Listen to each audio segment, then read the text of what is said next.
조갑제 TV 시청자 여러분 안녕하십니까. 2020년 7월 24일 금요일 새벽입니다. 지난 일주일 동안에 저는 박정희 대통령의 큰딸 박재옥 씨 이야기를 6차례에 걸쳐서 해드렸습니다. 하다가 보니까 이게 TV 드라마 비슷하게 되었습니다. 제가 그분이 남긴 생전 수기를 중심으로 해서 낭독도 하고 해설도 하니까 이 듣는 분들이 아주 재미있어 하셨습니다. 그래서 누적 조회수가 100만 건을 넘었습니다. 많은 분들이 처음 안 이야기다, 감동적이다, 박정희 대통령의 새로운 면모를 알게 되었다, 너무나 애잔하다, 박재옥 씨는 참 대단한 분이다, 명복을 빈다, 뭐 이런 이야기를 많이 남겨주셨습니다. 그래서 상당히 힘이 됐습니다. 그런데 이 연재를 하다가 보니까 꼭 한 사람을 다시 소개를 해 드려야 될 것 같은 생각이 들었습니다. 박재옥 씨 수기에 몇 번 나오는 인물입니다. 즉 박재옥 씨의 모친 김호남 씨, 박정희의 첫 부인이죠. 이분이 결혼을 하고 나서 학생 다닐 때, 그러니까 대구 사범 다닐 때 아버지의 강권에 의해서 결혼을 해 놓으니까 박정희는 정이 붙지 않아 가지고 결국 한 10년 동안 거의 남남처럼 살았습니다. 그 사이에 박정희는 문경에서 보통학교 교사를 하다가 만주로 가서 만주군관학교, 일본 육사, 만주국 장교, 다시 귀국해서 또 육사 2기로 들어가서 군인의 길을 걷거든요. 그러니까 10년 동안 집에 붙어 있을 시간이 없었고, 오더라도 부인과 뭐 오손도손 만나고 하는 이런 게 없었습니다. 그래서 결국은 이혼으로 가게 되는데, 그 첫 딸 박재옥 씨는 그 틈바구니에서 마음고생을 참 많이 했습니다. 그런데 박재옥 씨의 수기 중에 보면은 박정희 아버지가 좋아하는 여자가 생겼다, 이 여자가 한번 고향에 내려왔다, 그리고 이 여자와 결혼하기 위해서 어머니와 이혼을 하기 위해서 무진 애를 썼고, 그때 어머니는 절대 이혼 도장을 찍어주지 않겠다 하면서 딸을 데리고, 즉 재옥 씨를 데리고 고향인 구미를 벗어나서 대구로 갔다. 대구에 가니까 어머니에게 또 남자가 있더라, 뭐 이런 이야기입니다. 그래서 이혼과 관련된 박정희의 여자가 등장합니다. 이 여자가 누구냐? 바로 이 여자 이야기를 하겠습니다. 박정희가 목숨 걸고 사랑했던 연인이라고 봐야죠. 동거를 한 3년에 걸쳐서 8개월쯤 했으니까 사실혼의 관계에 있었다고 볼 수 있습니다. 그때 두 사람을 부부라고 보았고, 박정희도 이혈란도 서로 남편과 아내로서 같이 일정 기간을 살았으니까, 물론 결혼신고는 안 했습니다. 그래서 부부라고 봐도 될 것 같습니다. 그러면 박정희는 3분 결혼한 셈이 됩니다. 김호남 씨와, 그리고 이혈란 씨와, 그리고 유경수 여사, 이렇게 되는 거죠. 근데 박정희 대통령 시절에는 우선 첫 부인과 결혼해서 이혼했다는 이야기도 금기시되었고, 그래서 박재옥 씨의 존재는 거의 가려져 있었고, 더구나 이 이혈란 씨와의 관계는 전혀 언급되지 않았습니다. 활자화된 적이 한 번도 없습니다. 그리고 뜬소문처럼 왔다 갔다 했죠. 그러다가 87년부터 제가 박정희 전기를 월간조선에서 연재를 하다가 나중에는 조선일보에서 연재하게 되는데, 박정희 전기를 취재를 하면서 비로소 이 여인에 대해서 알게 되었습니다. 이 여인의 존재를 알게 되었습니다. 이혈란 씨의 존재를 알게 되었습니다. 그러다가 많은 사람들을 만나고, 그리고 지금 오늘 소개해 드리려고 하는 이혈란 씨 인터뷰한 기자를 만나고, 그분이 저한테 넘겨준 녹취록도 읽고 해서 비로소 이혈란이라는 여자, 그리고 박정희와의 아주 처절한 사랑이라고 그럴까요? 관계를 복원할 수가 있었습니다. 요 이야기를 해드리려고 그러는데, 우선 이 시대 상황이 매우 중요합니다. 박정희 대통령의 가장 어려웠던 시절은 언제나 1946년, 47년, 48년, 49년, 50년 사이 5년에 걸쳐서입니다. 이 시기에 박정희는 해방이 되면서 만주군 장교 군복을 벗어야 했습니다. 그리고 가장 존경하던 형이 좌익 활동을 하다가 우익 경찰에 사살되었습니다. 그리고 이혈란 씨를 그 무렵에 만나게 됩니다. 그런데 이 기간에 박정희는 남로당에 포섭이 되어 가지고 군 내에 남로당 조직의 아주 고위직에 있었습니다. 물론 감추고. 그러다가 1948년 10월의 여순 14연대 반란 사건으로 해가지고 숙군 수사가 진행될 때 구속이 됩니다. 정기 고문도 받습니다. 그 무렵에 그 한 1년 전에 이혈란 씨를 만나고 동거하게 되죠. 동거를 하다가 구속이 돼버리죠. 그리고 사형 직전에 갔다가 백선엽 장군의 도움으로 군복을 벗고 민간인 신분이 되고 월급도 제대로 받지 못하고 아주 인생의 바닥으로 들어갑니다. 이때 같이 살던 이혈란 씨가 빨갱이하고는 못 살겠다 해가지고 가출을 해버립니다. 아예 도망을 가버린 셈이죠. 도망을. 바로 그 무렵에 박정희 대통령이 그렇게 사랑했던 어머니가 별세를 합니다. 거기 49년 여름이었어요. 그리고 6.25 때까지 1년. 요 기간이 박정희가 가장 처연했던, 가장 비참했던 시절입니다. 아무것도 없었죠. 계급장도 없고, 돈도 없고, 부인도 없고, 애인은 달아나버리고, 어머니는 상심해서 돌아가시고, 그때의 이야기의 중심에 이혈란이란 이야기가 있습니다.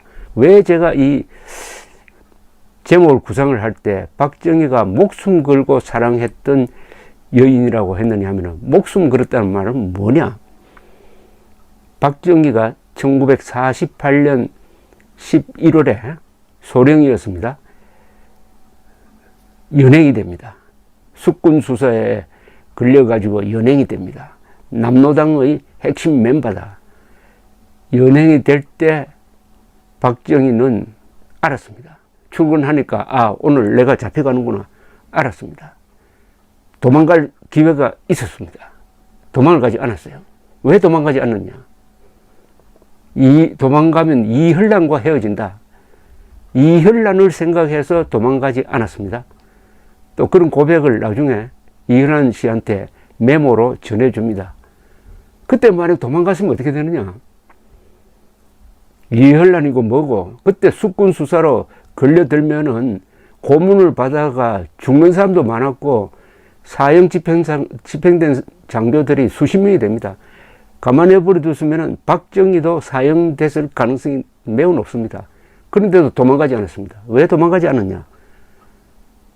이혈란을 사랑하기 때문에 도망가지 않았다.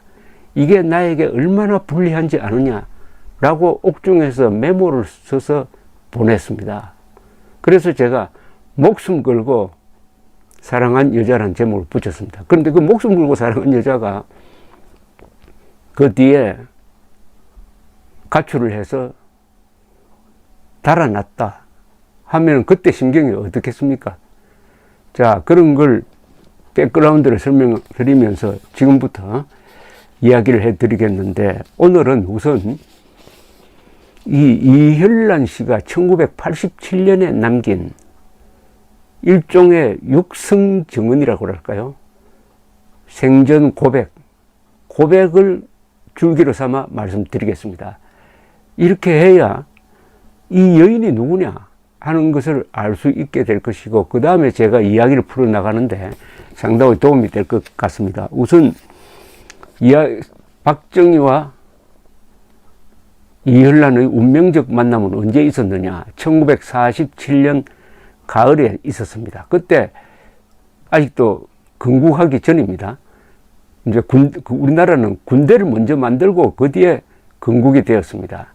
군대를 여러 1년대 뭐 2년대 이렇게 쭉 만들기 시작했습니다. 춘천에 8년대에서 박정희가 근무할 때입니다. 춘천 8년대에서 근무할 때 대위 시절이었습니다.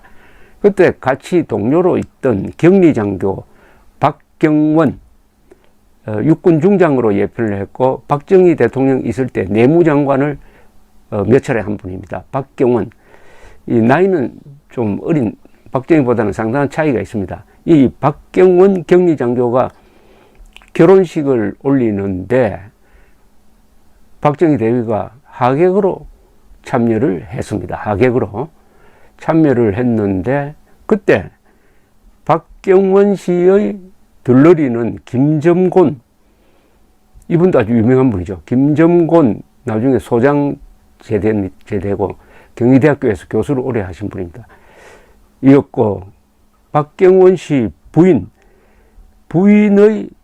고금옥 씨인데, 이 고금옥 씨의 들러리로 온 사람이 이혈란 씨였습니다. 고금옥과 이혈란은 원산에서 같이 루시여고를 다니다가 월남을 했습니다. 거기서 하객으로 참여한 박정희가 단박에 들러리 이혈란을 보고 첫눈에 반해버린 겁니다. 그래서 누가 이혈란을 들러리로 소개했느냐 알아보니까 같은 육사 2기 동기생인 이효라는 분이 계셨어요. 박정희는 또 이효 장교하고 매우 가까웠습니다. 이효 씨는 제2기생 중에서 가장 나이가 많은 분입니다. 박정희도 2기생 중에 나이가 많은 축에 들었습니다. 그래서 나이가 많은 이 박정희, 이효 씨가 서로 친했다고 합니다. 그래서 결혼식이 끝난 후에 술자리가 있었는데, 그 자리에서 바로 박정희가 내가 요새 혼자 사는데 좀 쓸쓸하다. 저 여성을 소개해주면 좋겠다. 라고 부탁을 하더랍니다. 그러니까 이효 씨가 앞장서 나가가지고 이효 씨가 앞장을 섰습니다. 앞장을 서서 그 부인을 시켜서 만나게 합니다. 즉 이혈란과 박정희를 만나게 합니다. 일종의 선을 보는 겁니다. 선을 봅니다. 그런데 나중에 보니까 그때 박경원 씨 들러리로 섰던 김점곤 씨도 그때 용산 관사에 살고 있었고, 박정희도 8년대에 있다가 육군사관학교 이제 교관으로 옮겨서 용산의 관사로 살고 있었는데 가까이 있었다고 그럽니다. 그런데 김점곤 씨가 어느 날 박정희 관사에 놀러 갔더니, 아니, 자기와 들러리를 같이 썼던 여자와 같이 살고 있더랍니다. 깜짝 놀랐다고 합니다. 어떻게 내한테 알리지도 않고 두 사람이 같이 살고 있는지, 그리고 그렇게 다정하게 보였다고 합니다. 자, 여기까지 이제 말씀드린 다음에, 그 다음에 어떻게 이렇게 일이 이렇게 진척됐는지에 대해서 1987년에 이혈란 씨가, 그때는 이미 나이가 60대였습니다. 그리고 남편과 함께 작은 식품 가게를 꾸겨가면서 며느리도 보고 장사를 하고 있었습니다. 그래서 비교적 담담하게 이 프리랜서이던 강인옥 기자에게 자기가 살아온 이야기를 쭉 했습니다. 그럼 강인옥 씨는 왜 이혈란 씨를 만났느냐? 제가 쓴 기사를 보고 이 사람을 찾아냈다고 합니다. 그래서 강인옥 씨는 고맙게도 이분과 인터뷰한 걸 가지고 여성지에 기사화를 하고 그 분량이 엄청 많으니까 그걸 정리를 해가지고 저한테 넘겨주었습니다. 제가 이 자료를 가지고 박정희 전기를 쓸 때 단편적으로 써먹은 적이 있습니다. 오늘은 이 강인옥 씨가 기록한, 녹음을 해서 기록한 이 이혈란 씨의 자기가 말한 일대기, 박정희와의 관계에 대해서 이혈란 씨의 고백이죠. 이게 고백을 소개를 해드리는 것으로 시작을 하려고 합니다. 우선 아까 조금 설명을 드렸는데 1947년 47년 가을입니다.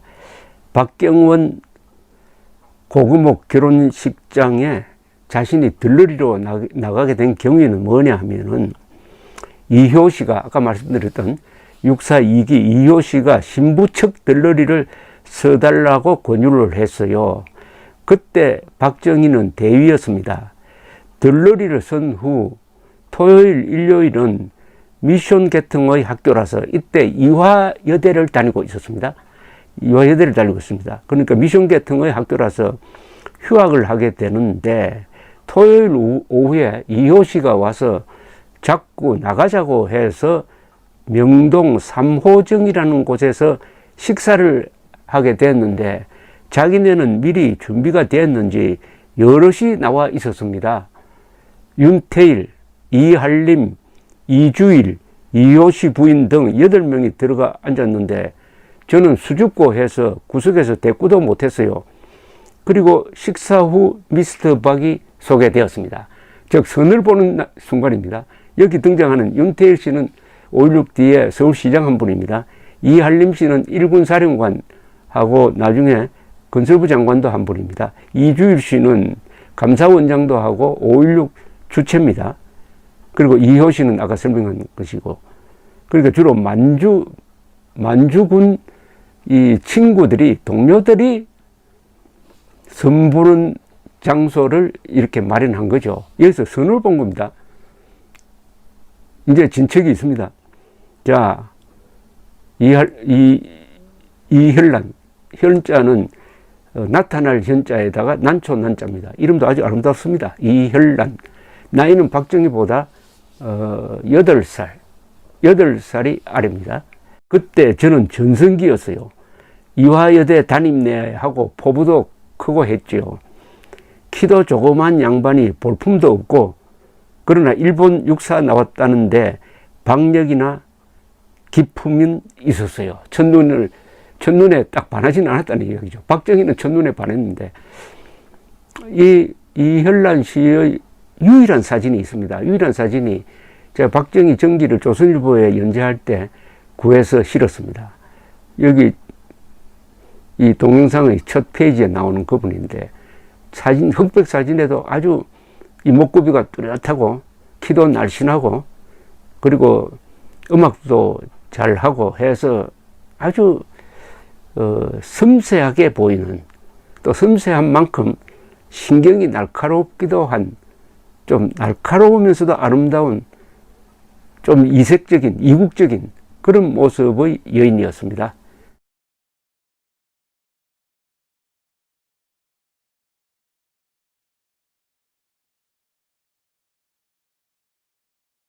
그러나 이혈란 씨가 보기에는 박정희가 남자로서의 매력은 별론데 어쨌든 기백이 있고 박력이 있더라, 뭐 이런 이야기죠.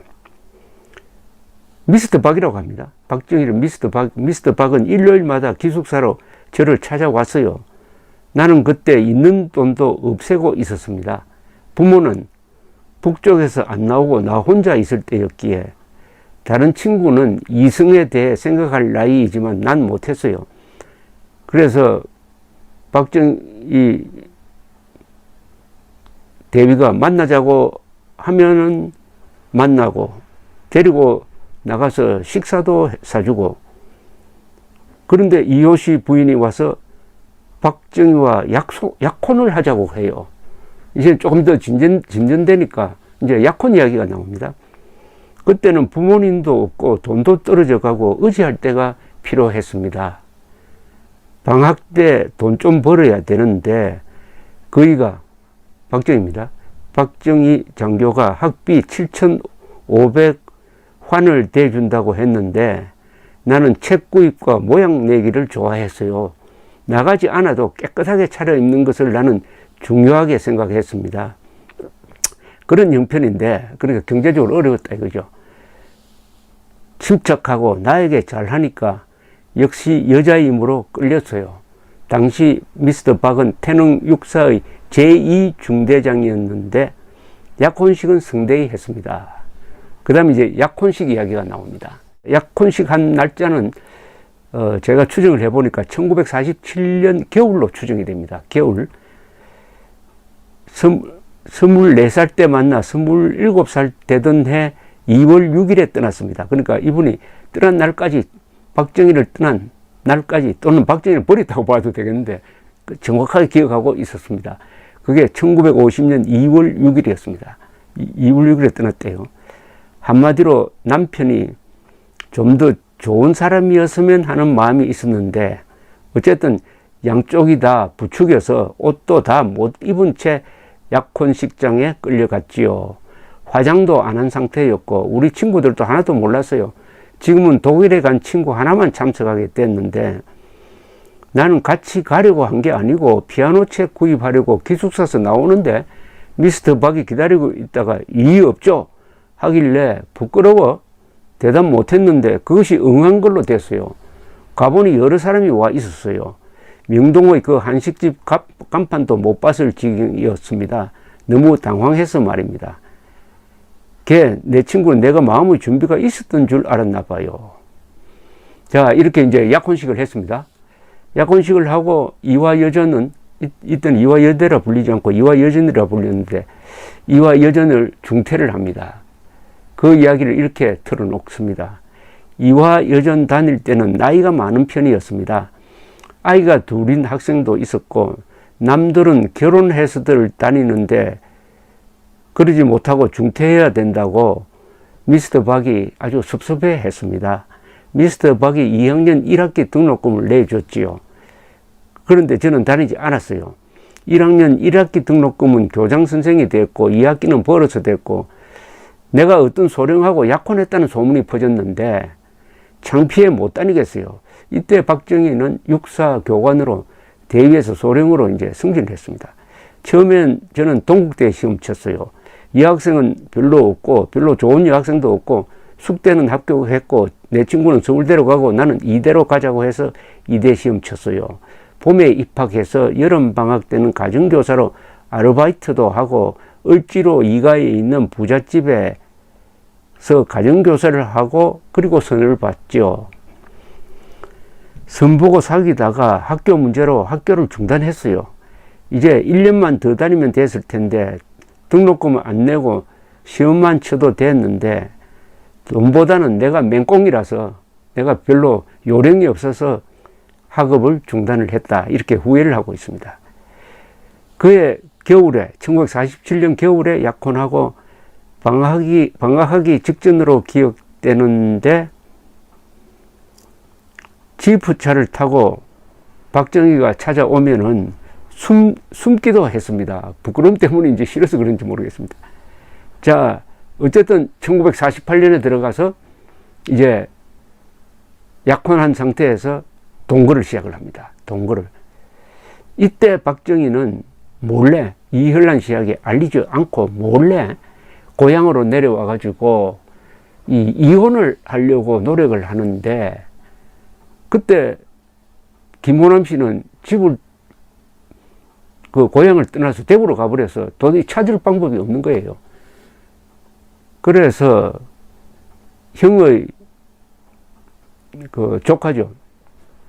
형의 아들인 박재석 씨를 불러가지고 제발 좀 이혼 수속 좀 밟아달라고 합니다. 그럼 박재석 씨가 김호남 씨의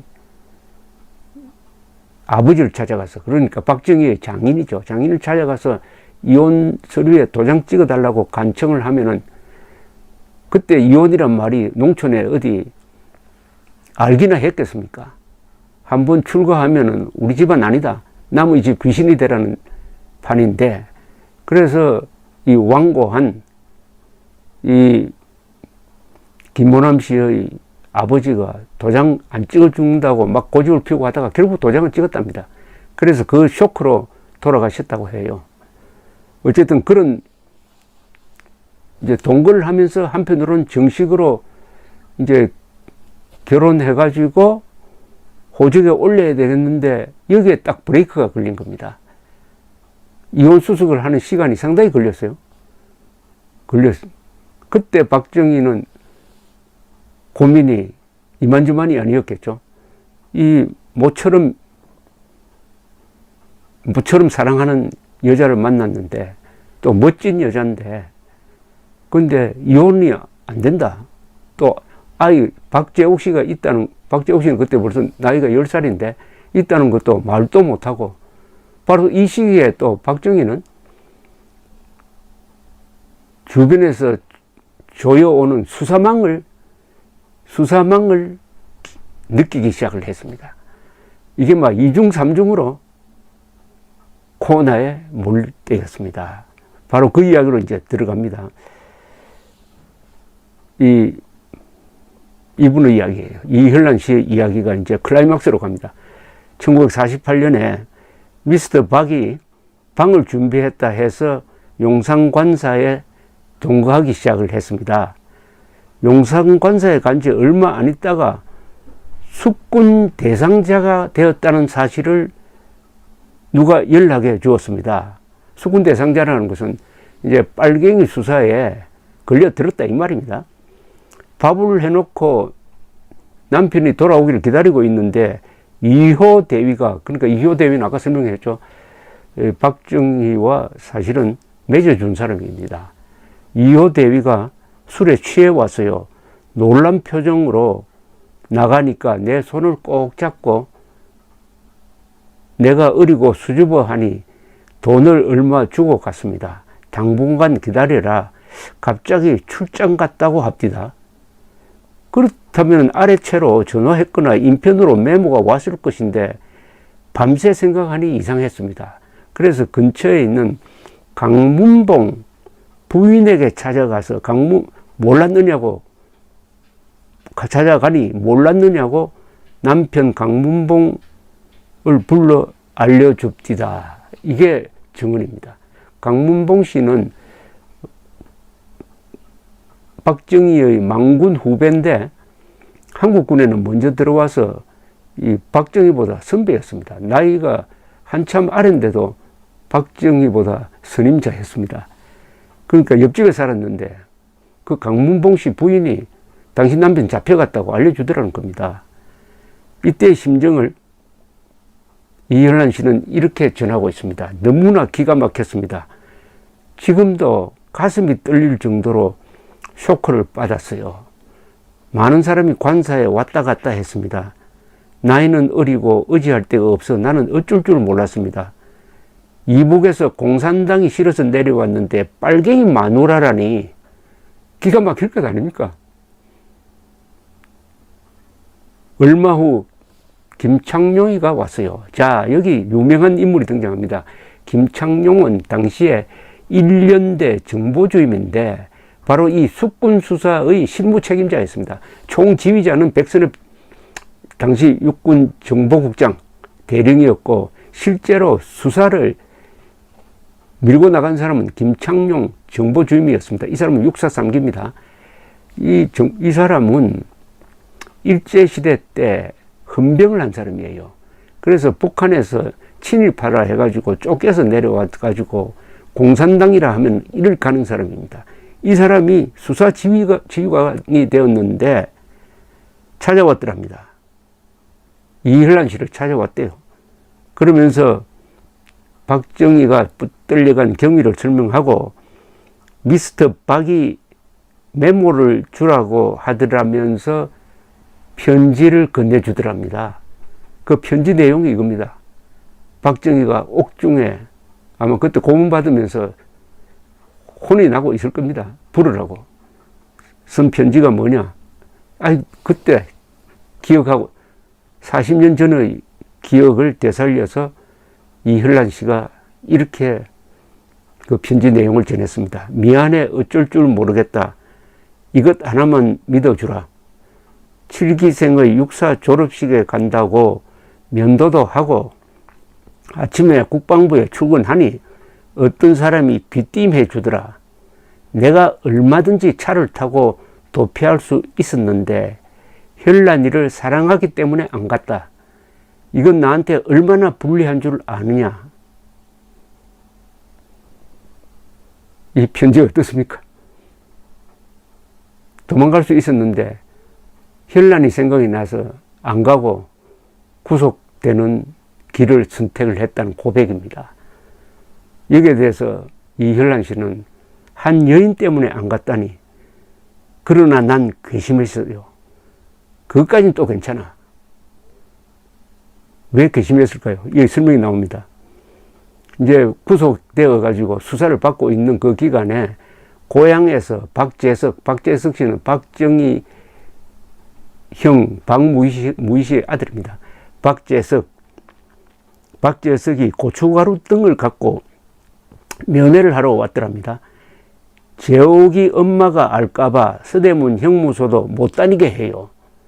그때 같이 온 사람이 박용옥 씨는 김종필 씨의 분이고 그 박정희 바로 위에 큰형, 좌익 운동을 하다가 우익 경찰에 죽은 박상희 씨의 딸입니다. 그 같이 온 사람이 박영옥의 아버지가 이전에 좋아했던 여자인데 그 여자가 집을 알려주려고 같이 왔다고 해요.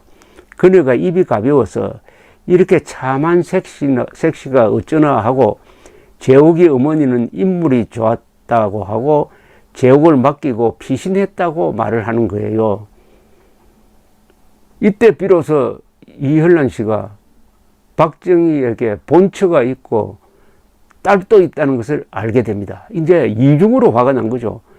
빨갱이로 구속된 것도 기가 막힐 지경인데 알고 보니까 고향에 본처도 있고 아이도 있다. 미스터 박이 이혼하려고 초조해 재옥 엄마를 찾아서나 결국은 행방이 묘연하여 나 몰래 이혼 수속을 못했던 것을 알게 되었습니다. 그러니까 도저히 용서가 안 되더라 이런 이야기입니다.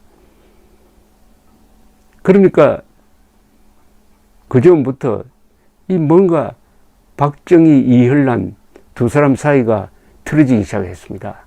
이게 처음부터 이게 짝사랑입니다. 박정희는 첫눈에 반했고 이her란 씨는 여러 가지 경제적 사정도 있고 해가지고 어떻게 보면 내키지 않는데 약혼 동거로 들어간 관계라서 뭔가 이게 좀 궁합이 잘 맞지 않는 그런 관계였는데 박정희가 남노당에 연루되었다 해가지고 붙들려 가서 지금 조사를 받고 있는데 알고 보니까 고향에 본처도 있고 딸도 있다. 이걸 알게 된 거죠. 그때부터 위기가 옵니다. 박정희와 이her란 사이에. 그건 그 뒤에 문제고 우선은 1948년 11월부터 1949년 초까지 박정희는 구속되어 가지고 고문을 받으면서 정기 고문도 받습니다. 받으면서 남노당 조직원들을 다 털어내고 죽느냐 사느냐의 기로에 서 있었습니다. 박정희가 목숨 걸고 사랑했던 여인 이혈란 이야기를 이어가겠습니다. 제 왼쪽 등 뒤에 있는 사진틀이 뭐냐고 묻는 분이 들어 계시는데, 저는 스위스에 있는 마트호른 봉우리입니다. 마트호른을 제가 몇 차례 가서 새벽에 찍은 사진입니다. 마트호른은 4,478m인데요. 스위스 알프스에서 4,000m 봉우리가 가장 많이 몰려 있는 곳이 체르마트 지방입니다. 체르마트 주변에는 4,000m급 고봉이 한 30개 모여 있어요. 그런데 그 중에서 가장 아름다운 봉우리를 저 마트호른으로 꼽습니다. 세계에서 가장 아름다운 봉우리 이 랭킹을 내는 그런 저 사이트가 있는데요. 마트호른이 1등인 경우가 많고요. 히말라야에서는 마차푸차레라는 산이 있습니다. 7,000m에서 7m 정도 빠지는 마트호른보다 더 높지만은 하여튼 상벽을 이루는 히말라야를 대표하는 마차푸차레, 알프스를 대표하는 마트호른. 그런데 몇 달 전에 저 마트호른에 여러 가지 그 광선을 쏘아가지고 태극기도 입히고 일장기도 입히고 해가지고 대한민국을 응원합니다. 코로나와 싸우는 대한민국을 응원합니다. 코로나와 싸우는 미국을 응원합니다. 해가지고 세계 여러 나라를 저 밤입니다. 조명을 근사하게 해가지고 그런 일종의 그 이벤트를 펼친 적도 있습니다. 저 마트호른의 길을 받아서 열심히 흥미로운 그리고 유익한 동영상을 만들려고 그래서 저 등 뒤에 붙여 놓았습니다. 이혈란 이야기는 거의 대부분의 국민들이 잘 모르는 이야기입니다. 제가 박정희 전기를 쓰면서 발굴한 스토리입니다. 제가 박정희 전기를 쓰면서 특종거리를 몇 개 찾아냈습니다. 박정희 대통령이 남로당에 포섭이 되어서 활동하다가 구속되어서 살아난 경위라든지 뭐 이런 것들인데, 그 중에 이 스토리는 보통의 한국 사람들은 잘 모르고요. 박정희 하면은 바로 유경수가 따라오니까 박정희 유경수 정도 알고, 첫째 부인이 김호남 씨였다는 걸 아는 사람은 조금 적고, 이혈란이라는 여자와 3년 동안 교제하고 약 8개월 동안 사실상의 부부로 동거했다는 사실은 거의 모릅니다. 그런데 박정희를 이해하기 위해서 그 박정희가 어떤 마음의 행로를 걸었느냐를 이해하기 위해서는 반드시 이 이혈란 이야기가 들어가야 합니다. 저는 전기를 쓴 사람이니까 박정희의 좋은 점, 나쁜 점 이런 걸 가리지 않고 있는 그대로의 박정희를 소개하려고 노력을 해왔습니다. 그 결과로서 위대한 인물을 알게 됩니다. 그러나 위대하니까 불리한 기사는 안 쓴다든지 뭐 그렇게 하면 안 되죠. 여러 가지 단점도 있지만은 그것을 극복했으므로 더 위대한 거죠. 어떤 사람도 결점 없는 사람은 없습니다. 근데 그 결점을 감추고 좋은 점을 쓰면은 그거는 성웅이순신이 되는 거죠. 성웅이순신. 성웅은 있을 수가 없죠. 영웅은 있을 수가 있지만은. 그래서 이 이야기를 드리는데 의외로 많은 시청자들 분들께서 좋은 반응을 보여주셔서 대단히 감사합니다. 그리고 박재옥 씨의 이야기, 그러니까 박정희, 김호남 사이에 난 큰딸 박재옥 씨 이야기, 지난 7일에 별세하신 그분의 스토리는 제가 7부작으로 했더니 3시간 반이나 되었습니다.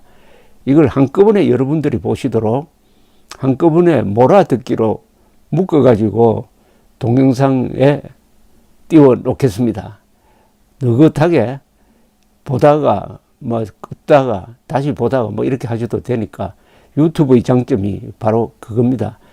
즐겨주시기 바랍니다.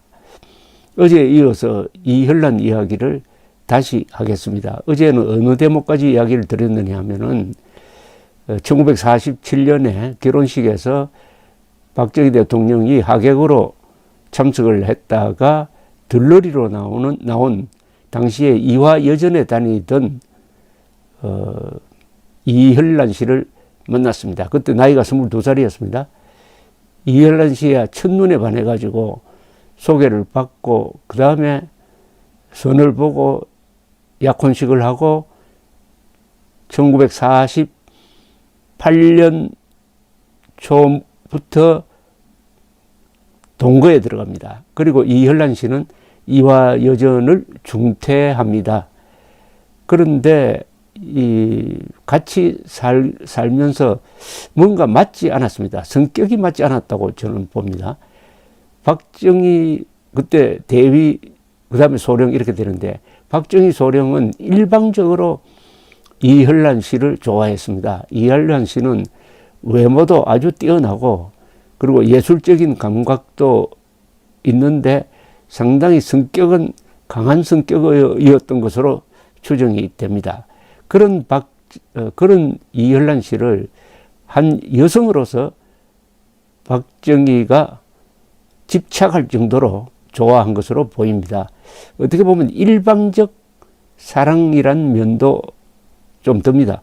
이혈란 씨는 원산에서 고등학교를 졸업하고 공산당이 싫어서 남쪽으로 온 사람입니다. 집안이 아주 좋은 사람이었습니다. 이 동거가 그렇게 순탄스럽지는 않았습니다. 가출도 여러 번 했다고 합니다. 그러던 중에 1948년 11월에 당시에 육군사관학교 중대장이던 박정희 소령이 구속이 됩니다. 왜냐하면은 군 내에 들어온 남노당 세력을 뿌리 뽑는 이른바 숙군 수사가 이루어집니다. 이것을 지휘한 사람은 최근에 별세하신 백선엽 육군 정보국장이었습니다. 그리고 수사 실무자는 제1연대 정보주임 김창룡이었습니다. 그 김창룡에 의해서 박정희 소령이 연행되고 혹독한 신문을 받습니다. 이때 이혈란 씨는 굉장한 충격을 받습니다. 빨갱이가 싫어서 남쪽으로 내려왔는데 빨갱이 마누라라는 이야기를 듣게 생겼습니다. 그러니까 그 황당한 것은 아마 상상을 초월한 것이 아니냐 생각이 듭니다. 그런데 박정희는 체포되자마자 수사에 적극적으로 협조를 합니다. 다 틀어놓습니다. 자기가 알고 있는 군내의 남노당 조직을 다 틀어놓습니다. 그러니까 김창룡이 상당히 부드럽게 다룹니다. 협조자니까.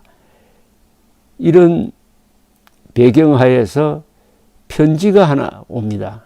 김창룡이가 관사로 와서 이혈란에게 박정희의 메모 편지를 전해줍니다. 그 편지 내용이 이렇습니다. 미안해, 어쩔 줄 모르겠다. 이것 하나만 믿어주라. 7기생의 육사 졸업식에 간다고 면도도 하고 아침에 국방부에 출근하니 어떤 사람이 귀띔해 주더라. 내가 얼마든지 차 타고 도피할 수 있었는데 혈란이를 사랑하기 때문에 안 갔다. 이건 나한테 얼마나 불리한 줄 아나. 이런 내용이었다고 합니다. 그래도 용서가 안 되었다는 이야기죠. 왜 용서가 안 되었느냐. 나중에 박정희의 큰형 박무희의 아들 박재석이가 있었는데 이분이 고향 사람 몇 사람과 함께 구속된 박정희를 찾아서 면회하러 올라왔어요. 그런데 그 사람들 이야기가 박정희가 본처가 있다, 딸도 있다 하는 이야기를 전해주는 거예요. 얼마나 이중 충격을 받은 거죠. 구속에다가 본처가 있고 딸까지 있다. 10살 먹은. 그러니까 도저히 용서가 안 됐다. 11살이었군요. 그때 박재옥 씨가. 이런 심경을 1987년 한 인터뷰에서 절절히 밝히고 있습니다. 그런데 저는 이 대목이 박정희의 생애에서 결정적 의미가 있다는 생각이 듭니다. 그때 숙군 수사가 전군적으로 이루어지고 있어가지고 박정희는 언제 내가 불려가느냐 하고 초조하게 기다리고 있었을 것입니다. 그때 불려가서 형장의 이슬로 사라진 사람들 중에는 박정희와 아주 친했던 사람들이 있습니다. 만주 군관학교 또는 일본 육사 다니면서 친했던 사람들이 한 사람씩 불려가서 혹독한 고문을 받고 하는 것을 느끼면서 얼마나 불안하게 지냈겠습니까? 드디어 출근하니까 자네가 오늘 잡혀갈 거야 하는 정보가 들어왔다는 겁니다. 얼마든지 도망갈 수가 있었어요. 도망가려고 생각하니까 이혈란이가 생각났다는 겁니다. 혈란이를 사랑해서 도망가지 않았다. 결단을 내린 거죠. 도망가지 않는다는 것도 결단입니다. 그 결단은 뭘 의미하겠습니까? 잡혀가는 거죠. 잡혀가서 협조를 합니다. 수사에 협조합니다. 수사에 협조하는 것도 이혈란이와 같이 살기 위해서 수사에 협조하는 거죠. 그렇지 않습니까? 물론 다른 이유도 있습니다. 그 전에 이 박정희가 남로당에 포섭되었다는 것을 아는 동료들이 있었습니다. 선배들도 있었어요. 망군 선배들이죠. 주로 그 사람들이 박정희를 찾아와가지고 또 그 중에는 북한에 올라가서 김일성과 함께 북한군을 만드는 작업을 하다가 내려온 사람들도 있었어요. 이 사람들은 공산주의의 실상을 체험하고 온 사람입니다. 그런데 박정희가 저렇게 돼 있다 해가지고 고맙게도 박정희를 찾아가서 빨리 탈퇴를 하라고 설득하기도 했습니다. 그런데 연행이 됐으니까 여러 가지 상황에서 결단을 내리는 거죠. 여기서 틀고 가자. 수사에 적극적으로 협조해가지고 살 길을 찾자. 이렇게 되는 데 있어서 이혈란의 존재는 결정적이었다는 겁니다. 그러니까 그 메모대로 이혈란을 사랑했기에 나는 도망가지 않았다. 나는 도망가지 않고 수사에 협조하기로 했다. 이렇게 되는 거죠. 자, 그럼 가상으로 그때 박정희가 도망갔으면 어떻게 될까요? 박정희가 도망간다는 것은 이혈란도 버리고 그리고 오로지 살 길을 찾아서 도망가려면 어디로 갔겠습니까? 아마 지리산으로 들어갔을 겁니다. 지리산에는 반란을 일으켰던 14연대가 소탕작전에 밀려가지고 김지회를 두목으로 해가지고 빨치산이 되어가지고 지리산에 있었습니다. 아마 지리산으로 갔겠죠. 그것도 아니면은 전국 사방을 돌아다니면서 피신했겠지만은 결국 붙잡혔을 겁니다. 붙잡혔으면 어떻게 되느냐? 거의 틀림없이 사형 집행됐습니다. 어떻게 보면 이혈란에 대한 미련 때문에 박정희가 수사에 협조해서 살아날 수가 있었던 것입니다. 그리하여 우여곡절 끝에 6.25가 터지니까 군복을 벗었다가 다시 군복을 입게 되죠. 다시 장교로 복귀합니다. 이건 또 누가 만들어준 겁니까? 이건 김일성이가 만들어준 거예요.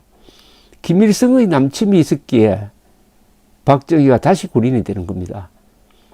이혈란과 김일성 두 사람이 박정희의 생애에 결정적 영향을 미쳤다.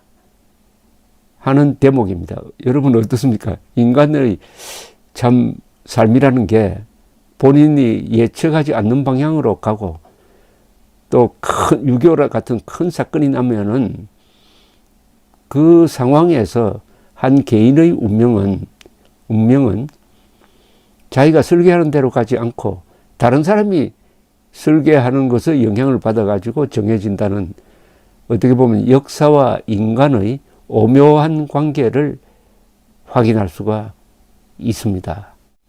이 이혈란 씨가 1987년에 자유기고가 강인옥 씨와 인터뷰한 유일한 증언을 계속 소개를 해드리면서 저의 해설을 곁들이겠습니다.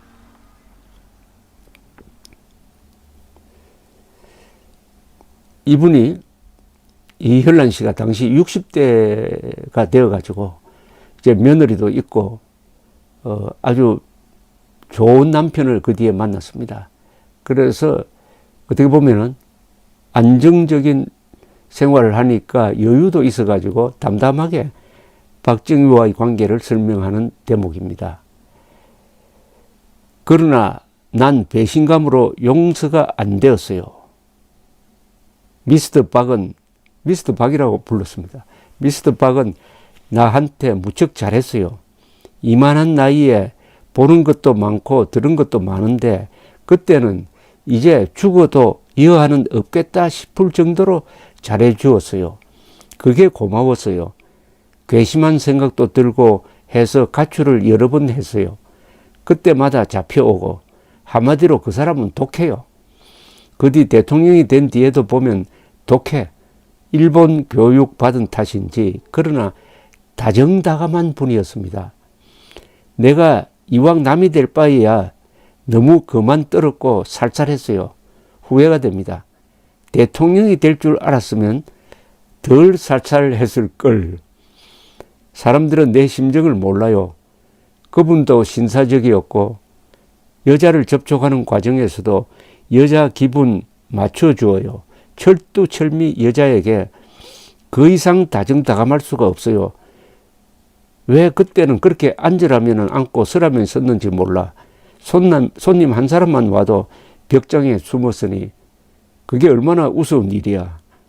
이분이 보니까 저는 물론 이혈란 씨를 만난 적이 없습니다. 이 이혈란 씨라는 분은 부끄럼도 타고 성격은 섬세하고 그리고 조금 약간 신경질도 잘 부리는 사람 같고, 당시의 주변의 이야기입니다. 종합하면. 그런데 이 박정희를 평하는 말 중에 독하면서도 다정다감하고 여자에게, 특히 나에게 그렇게 잘해줄 수가 없었다. 요게 사실일 겁니다. 요게 핵심입니다. 박정희 대통령 참 독한 사람입니다. 그러나 독한 그 방식이 다르죠. 조용하게 독한 분이죠. 이분은 독하면서도 여자에게는 다정다감했다.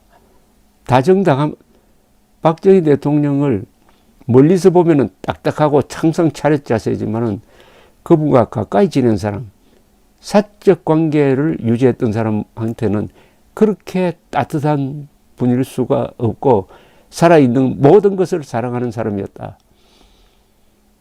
바로 그것을 느낀 사람이 이혈란 씨인데, 그럼에도 뭔가 박정희와는 맞지 않았다는 겁니다. 이게 어떻게 보면 운명적인 거죠. 성격 차이. 계속 박정희 평을 소개를 하겠습니다. 이때의 박정희는 30살, 31살, 32살, 33살 무렵입니다. 30대 초반. 그 당시 바보는 아니었나 봐요. 남한테 손가락 받는 생활은 하기 싫다고 했으니 나를 알기 전에 왜 이혼 처리를 못했나 이거지. 암암리에 얼마나 이혼하려고 노력했는지 나중에 알았어요. 저 사람이 국방장관 제목감은 된다고 생각했습니다. 대통령감이란 생각은 못했어요. 그랬으면 그대로 살았을지도 모르죠. 나는 요사이 동창회 모이면 안 나갑니다. 며느리가 세식되고 하니. 그러나 남편 복은 있나 봐요. 지금 남편도 세상 없이 잘해줍니다. 그러니 이렇게 고생해도 깨끗이 잊고 살았죠. 그런 박정희를 깨끗이 잊고 살았답니다. 워낙 그 뒤에 좋은 남편을 만났다는 이야기입니다. 교사 남편을 만났더라고요. 재혼을 했습니다. 그래서 나는 그때 사흘을 멀다 하고 집을 나가고 관사 사태 고개만 넘으면 속이 후련해 날개가 돋는 기분이었습니다. 그러니까 좀 갇혀 사는 그런 기분이었다는 거죠. 그래서 가출을 하면 기분이 좋았다는 겁니다. 부부 싸움은 없었어요. 내가 나이가 어려도 그분은 식사하시오 하고 꼭 존대해 줍디다. 인격 있고 무게 있고 말이 없고 내가 말이 없어 재미없지 라고 하기도 했어요. 나는 말이 핀 꽃에 열매가 없다고 말하기도 했답니다. 조금도 나불킨 적은 없었어요. 술을 노상 마셔도 항상 그분은 정신은 말짱해요. 자세가 흐트러지지 않고 집에서는 그래도 술을 안 마셨어요. 내가 싫어하니까 술 한 상이라도 우리 집에서 받은 사람 있으면 나와보라고 하세요. 저는 누가 오기만 하면 벽장에 숨어 다른 사람을 만나지도 않았어요. 이 동거하는 사실을 박정희는 별로 감추려고 하지는 않았는데 이현란 씨는 학교 다니다가 그만두고 또 나이가 너무 젊다고 생각했는지 어쨌든 감추려고 해서 손님이 오면은 벽장에 또는 다른 방에 숨는 일도 있었다고 합니다. 누가 오기만 하면 벽장에 숨어 다른 사람을 만나지도 않았어요. 서로 다칠까봐 했던 때였어요. 집 나오면 거의가 찾아내고 나중에는 거의도 지치는지 잘 안 찾았어요. 여러 번 집을 나왔답니다. 이호 씨의 소개를 받고 그 이듬해 약혼하고 그 이듬해 2월 6일에 가출하여 결별했으니 같이 산 것은 8개월 정도밖에 안 되어요.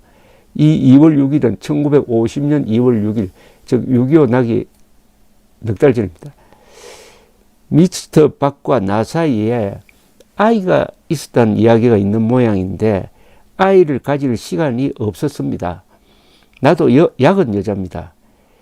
벽장에 숨어 있으면 그까지 여자가 없어서 그러느냐고 미스터 박의 동료들이 이야기하는 소리도 들었어요. 난 못마땅했습니다. 한번 박정희와 함께 고향 구미에 간 적이 있답니다. 미스터 박의 어머니가 돌아가셨을 때 이게 1949년 여름입니다. 시골에 따라갔죠. 산소에 갔더니 산소가 있는 곳에 갔더니 기어 들어가고 기어 나오는 곳이었습니다.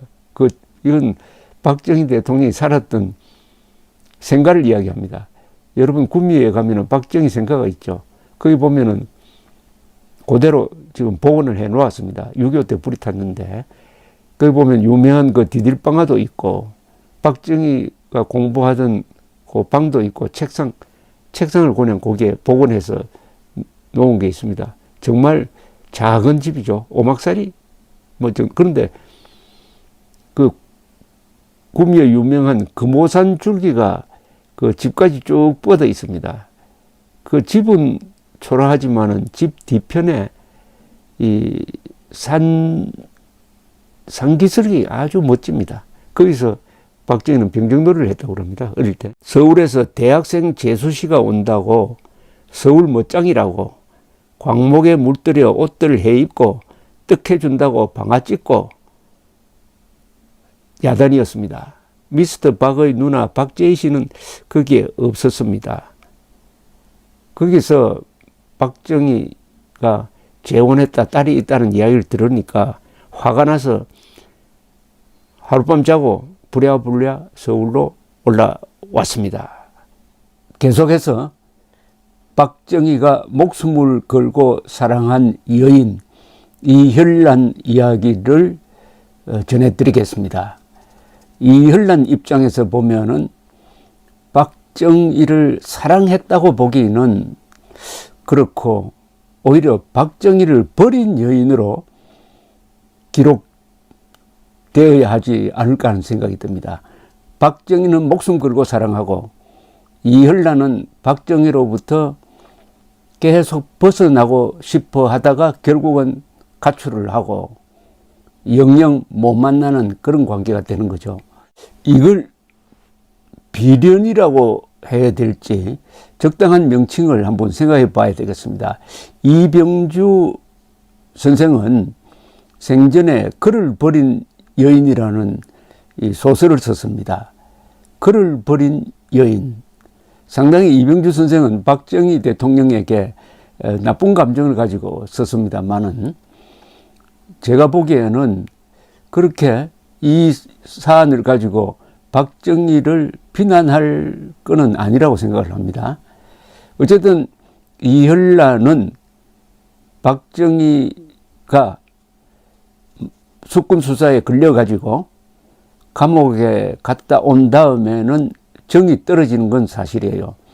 첫째, 북한에 살면서 빨갱이가 싫어서 단신 월남했는데 어제까지도 같이 살던 그 남자가 빨갱이라고 해서 붙들려 갔다가 겨우 살아나왔으니까 또 여기에 이 과정에서 본처가 있고 11살 딸도 있다는 것을 알게 되었으니까 이중으로 박정희를 싫어하게 되었다 이렇게 보여지네요.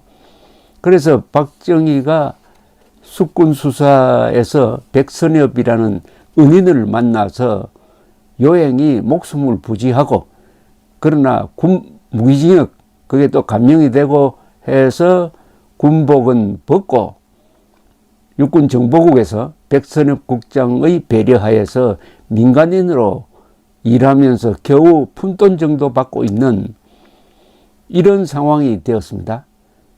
그러니까 소령에서 완전히 이 민간인으로 전락하고 말았습니다. 그런 박정희를 곁에서 바라보는 이혈란, 나이가 8살 아래인 이혈란의 입장, 나이가 24살, 5살 요 무렵의 이혈란의 입장도 한번 생각해 보시면 어떨까 하는 생각이 듭니다. 계속해서 이혈란 씨가 1987년에 자유기고가 강인옥 씨와 인터뷰에서 남긴 그 수레를 소개를 해드리면서 저희 해설을 곁들이겠습니다. 드디어 이혈란 씨가 박정희를 버립니다. 그리고 가출을 합니다. 그 날짜를 1987년임에도 불구하고 정확하게 기억하고 있었습니다. 그날은 1950년 2월 6일이었다고 합니다.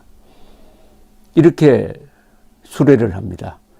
2월 6일에 집을 나간다는 메모를 밤에 써놓고 그때 미스터 박은 홀에서 공부한답시고 패치카에 불을 떼고 관산 하이클래스였어요. 의자로 홀에 바리케이트를 치고 잠잘 때인데 몰래 나왔어요. 이 바리케이트를 쳤다고 하니까 그때 서로 싸워가지고 따로따로 잤다는 것으로 보입니다. 남자가 부하가 나서 살겠어요. 미스터 박은 술 먹고 자고 있었고 내 몸 하나 빠져나왔지요. 편지에는 마지막 남긴 편지에는 그동안 고마웠고 마음이 돌아서질 않으니 날 찾지 말고 날 찾으면 투신 자살할 것이라고 썼어요. 상당히 이분이 아주 강한 성격을 가진 여성이라는 것을 알 수 있습니다. 시장에서 고향 아줌마를 만나 지금 남자는 결혼 경력이 있고 거기다가 빨갱이다라고 푸념을 했습니다. 그 아줌마는 그냥 살지 여자가 뭐라고 했어요. 그래도 그게 아니었어요. 나는 영리하긴 해서 요리조리 피해 다녔죠. 고향 부인네 집에서 살았는데 사변만 안 나도 내 인생이 바뀌는 건데 그동안 가출은 수도 없이 했고 박정희가 얼마나 찾아다녔겠습니까? 지프차를 타고 서울 근교를 헤집고 다녔다는 증언도 있습니다. 우선 그러면은 이혈란 씨는 가출한 다음에 어떤 생활을 하게 되는지 그녀의 이야기를 통해서 한번 알아보겠습니다. 그해 6월 사변 때 지금 남편을 만났습니다. 모 고교에서 교편을 잡고 있었지요. 친구 오빠가 그 학교 서무과장으로 있었는데 술 한잔 안 먹는 착실한 사람이라고 소개를 했어요. 마음 흐트러질까봐 자꾸 소개했어요. 그분은 총각이었고 거절하려고 다방에서 만났는데 프로포즈 했어요.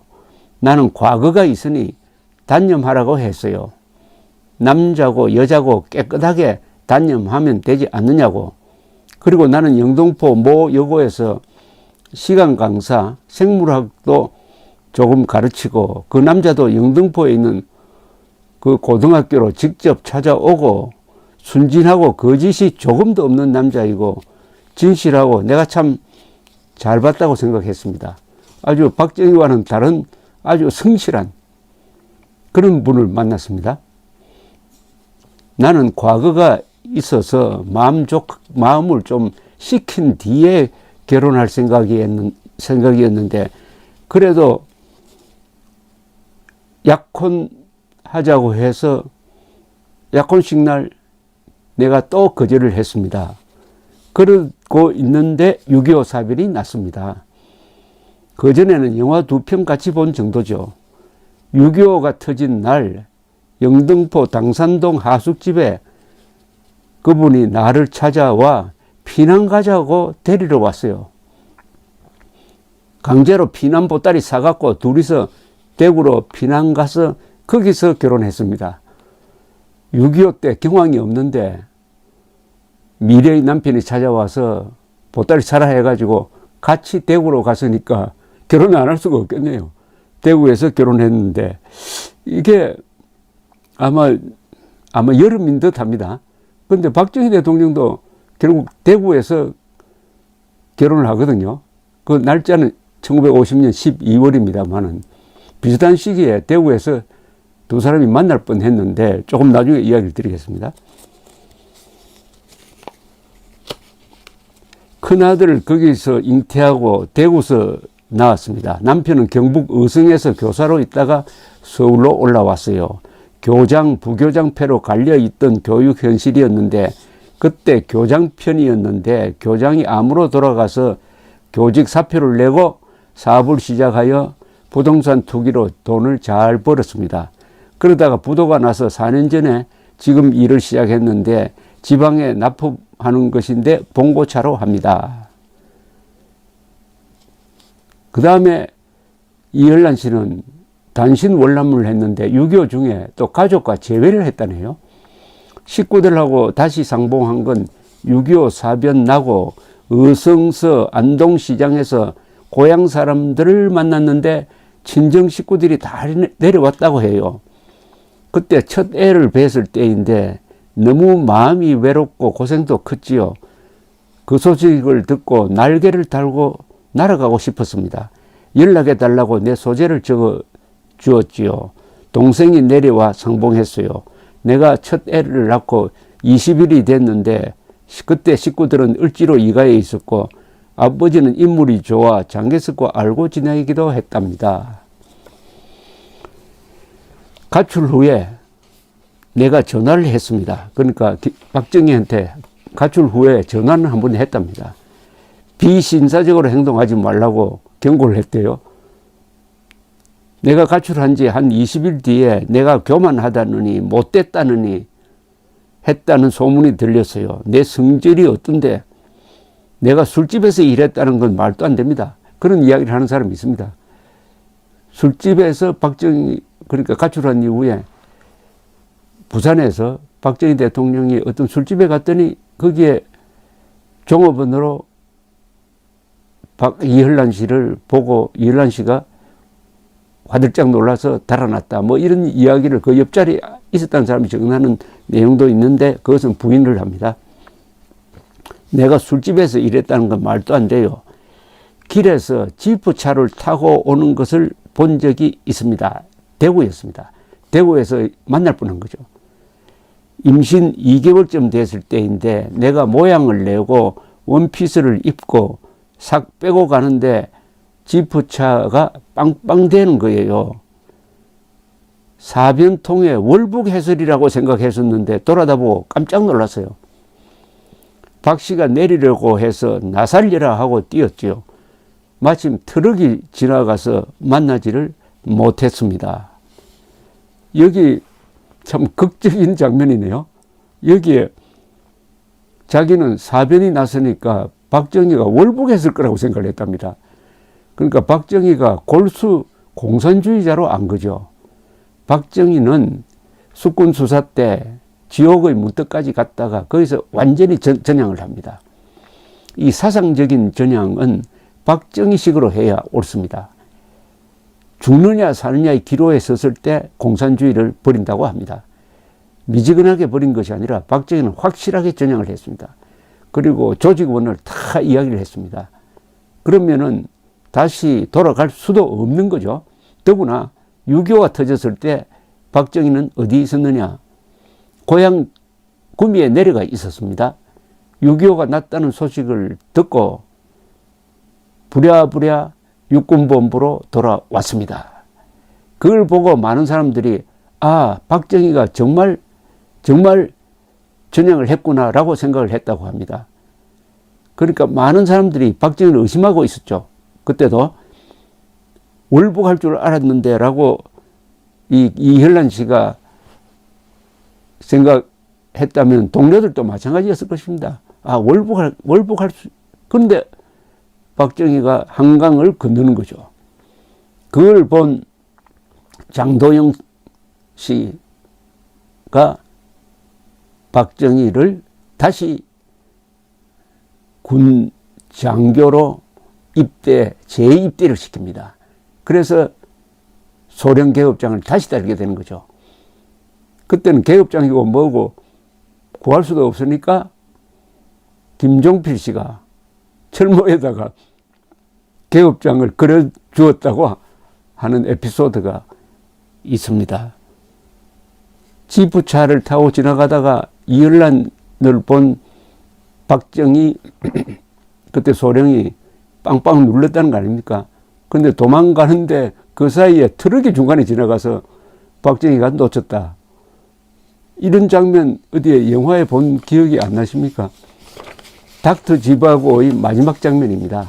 닥터 지바고의 마지막 장면. 오마 샤리프죠. 오마 샤리프가 닥터 지바고죠. 오마 샤리프가 그 이복 형의 도움으로 모스크바에서 의사가 됩니다. 의사인지, 원래 의사니까 아마 의사겠죠. 그래서 옷을 빼입고 이제 출근하는 날 전차를 탔습니다. 전차 바깥으로 헤어진 랄라, 줄리 클리스티죠. 애인이죠. 걸어가는 모습이 보였습니다. 그래서 급하게 뛰어나가서 소리를 지르면서 쫓아가는데 라라는 그것도 모르고 그냥 떠벅떠벅 걸어갑니다. 줄리 크리스티. 쫓아가다가 심장마비에 걸리면서 쓰러지는 장면. 그것과 비슷합니다. 이 경우에는. 아마 박정희도 그때 닥터 지바고 같은 심정 아니었을까요? 그렇게 정말 목숨 걸고 사랑했던 이현란을 사랑했기에 나는 붙잡혀 가는 쪽을 선택을 했다. 내가 충분히 다른 날 수도 있었는데 이현란을 사랑했기에 붙잡혀 가서 확실하게 전향하기 위해서 자백을 했다. 이런 심정의 박정희. 그리고 말도 없이 나가버렸다. 찾아 헤맸다. 그러다가 전쟁이 그런데 대구에서 만났다.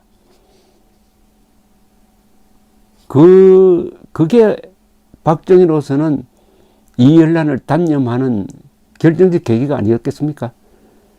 그래서 그 여름이니까 그 한 6개월 뒤에 선을 봐서 유경수 여사와 대구에서 12월에 결혼을 하게 되는 겁니다.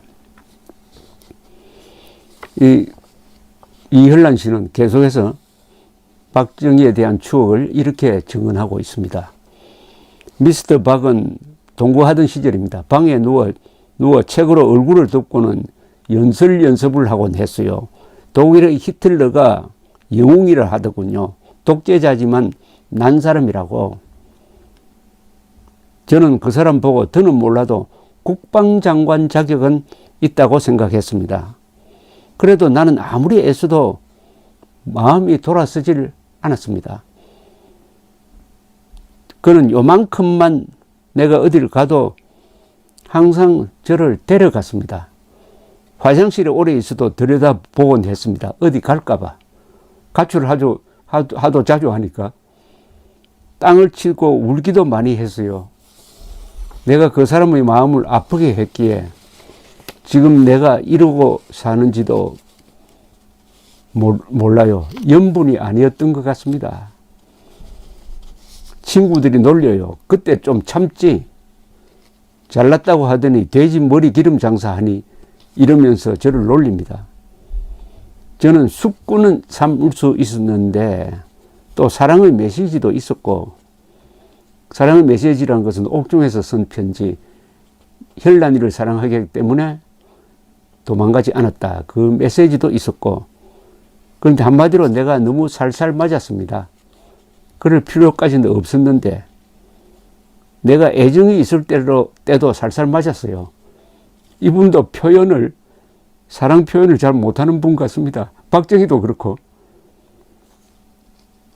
제가 날 놓아달라고 자꾸 그러니 박정희가 울더라고요. 그래도 아무렇지도 않았어요. 박정희가 울어도 아무렇지도 않았더랍니다. 박정희가 여자 앞에서 운다는 그 상상이 되십니까? 그 딱딱한 박정희 대통령이, 박정희 장교가 이현란 앞에서 울었다. 괘씸하고 가면 같았어요. 여자 하나 있었던 것도 몰랐는데 애까지 내게 입적한다는데 천길만길 뛰겠더라고요. 팔자인가 봐요.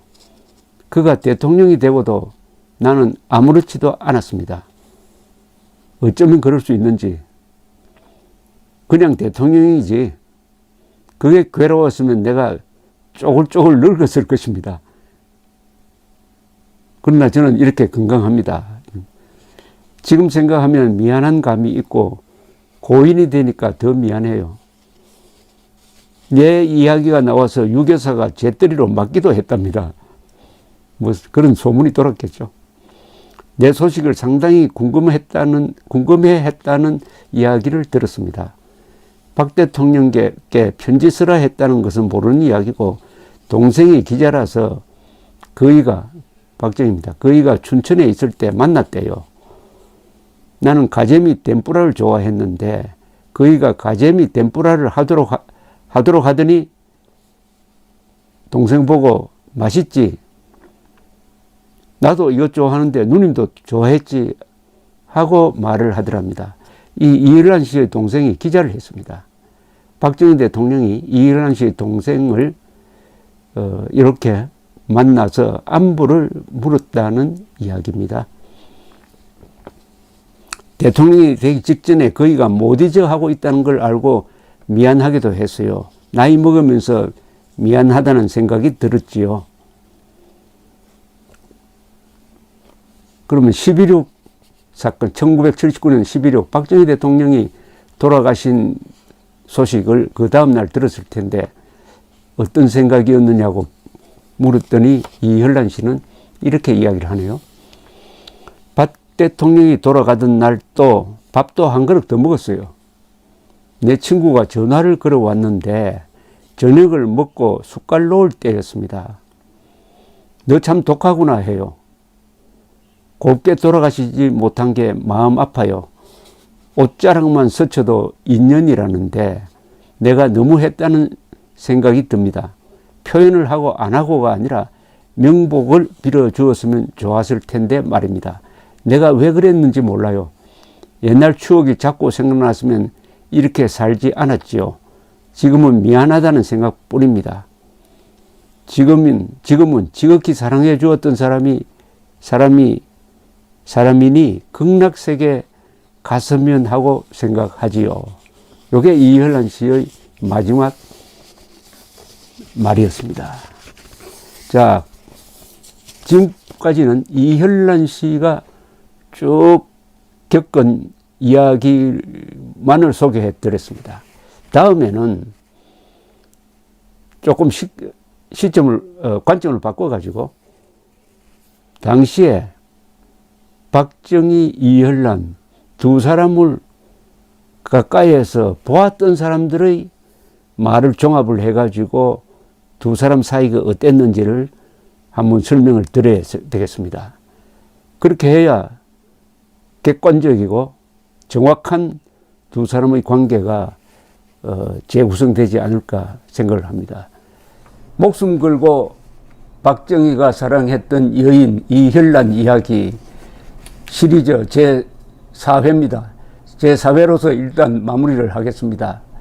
지금까지 이현란 씨 중심의 이야기를 했습니다. 이현란 씨가 1987년에 자유기고가 강인옥 씨와 한 인터뷰 내용을 중심으로 쭉 설명을 드렸습니다. 마지막은 1950년 2월 6일에 용산관사에서 박정희와 동거하다가 밤에 가출을 하고 나서 마지막에 어디서 만났느냐 하면은 대구에서 스쳐 지나갑니다. 그때는 이미 이현란 씨는 교사와 재혼을 한 상태고 임신한 상태인데 길을 걸어가는데 빵빵 하는 소리가 들려서 돌아보니까 지프차에 박정희가 타고 있더라. 그러마 나 살려라 하고 달아났는데 다행히 트럭이 옆으로 지나가는 바람에 박정희와 만나지 못하고 그것이 마지막 만남이 되었다. 그리고 1979년 10월 26일 과거의 남편이라고 해야 되겠죠. 남편 박정희가 김재규의 총탄에 시해되었다는 소식을 들었을 때도 마음에 큰 동요는 없었다. 밥을 한 그릇 더 먹었다. 뭐 이런 이야기입니다. 그러나 돌아보니까 내가 너무 쌀쌀하게 대했다는 후회가 든다. 독한 사람이지만 여자에게는 그렇게 잘해주는 사람이었다. 이런 평이 있었습니다. 자, 그러면은 요 시간대에 박정희 중심으로 한번 볼 필요가 있습니다. 박정희는 요 시간대는 1947년, 48년, 49년, 1950년 6.25 전까지입니다. 이 시간대가 박정희로서는 가장 파란이 많았던 그리고 암울했던 그런 시기였습니다. 1947년에 가을에 이현란과 결혼식장에서 만나고 첫눈에 반하는데 이 1947년이 중요한 해입니다. 이때 우선 세계 정세가 바뀝니다. 트루만 대통령이 트루만 닥트린을 발표해가지고 소련의 평창주의에 맞서겠다 하면서 한국의 상황이 바뀝니다. 한국에서도 이승만 주도의 이제는 대한민국 건국이 38도선 이남에서라도 일어나야 한다. 이미 북한에는 소련의 꼭두각시인 김일성이가 정권을 세웠다. 우리도 이제는 통일정부 불가능하니까 단독정부 만들어야 한다는 움직임이 본격화됩니다. 그러면서 세상 분위기가 슬며시 반공으로 돌았습니다. 반공으로. 우리가 처음부터 반공이었던 게 아닙니다. 2차 세계대전 때 소련이 연합군이었습니다. 더구나 북한을 해방했어요. 또 소련에 대한 소련이 독일과 싸워서 영웅적으로 이기는 걸 본 많은 사람들이 소련을 흠모하기도 했고 그때 우리가 후진국이니까 자연스럽게 사회주의가 스며들고 있었습니다. 그런데 47년부터 미국이 스탈린의 소련에 대해서 대결을 선언하고 그 전에 이미 이승만의 위대한 영도력에 의해서 우리는 공산주의와 같이 갈 수가 없다. 공산주의자들은 소련을 스탈린을 모시는 사대주의자다 해서 우리가 반공자유민주의 노선을 걷게 됩니다. 이런 판국에서 박정희는 흐름을 잘못합니다. 박정희는 1946년 10월에 가장 존경하던 형 박상희 씨가 대구 폭동에 연루되어 가지고, 이분은 좌익입니다. 진압 경찰로부터 총격을 당해 가지고 죽습니다. 거기에 한이 맺혔을 것이고, 요것을 노린 남로당의 공작이 들어옵니다. 이 박상희 씨의 친구 중에 한 사람이 황태성이고, 황태성은 나중에 월북했다가 5.16 후에 난파됩니다. 그러다가 잡혀서 죽습니다만은. 그리고 이재복이라는 사람이 있었어요. 이재복은 남로당의 군사 책임자였습니다. 남로당의 군사 책임자 이재복이 박정희 장교에게 접근을 합니다. 이때부터 박정희는 남로당의 보습이 됩니다. 그런데 박정희만 남로당의 보습이 되는 게 아니에요. 박정희와 망군 생활을 같이 했던 선후배들이 상당수가 남로당의 보습이 되옵니다. 대한민국 장교복을 입고 남로당 조직원이 된다 이 말이죠. 어떻게 이런 일이 있을 수 있었느냐. 지금 생각하면 이해가 안 되시겠지만은 당시는 대한민국 서기 전이고 미군정 시절입니다. 근데 미군은 좀 순진한 생각을 가지고 있었어요. 사상은 자유다 해가지고 공산주의에 대한 적대감이 별로 없었습니다. 그래서 군내에서 남로당 조직이 확산되기 시작했습니다. 여기에 박정희와 관련된 인맥들이 많이 들어갔습니다. 특히 박정희가 좋아하는 사람들이, 예컨대 저 대표적인 인물이 최남근이라는 사람인데, 이 망군 선배입니다. 이런 사람들을 비롯해 가지고 많이 남로당에 포섭되면서 군내에 상당한 조직을 갖게 되었습니다. 남로당이. 그러다가 이게 폭발합니다. 즉 1948년 건국한 2달 뒤 대구 여수 순천 14연대 반란 사건이 일어납니다. 그걸 흔히 여순 반란 사건 또는 여순 14연대를 특정해 가지고 여순 14연대 반란 사건이 일어나는데, 이거는 여수 순천에 주둔하던 14연대가 제주도로 토벌 작전을 나가기 위해서 대기하고 있는데 남로당에 포섭된 지창수라는 이 하사관이 일으킨 반란이었습니다. 그래서 장교들을 사살하고 해서 완전히 반란군이 되어버립니다. 여수와 순천을 한때 장악해가지고 한 1000명 이상의 학살자를 만들어냅니다.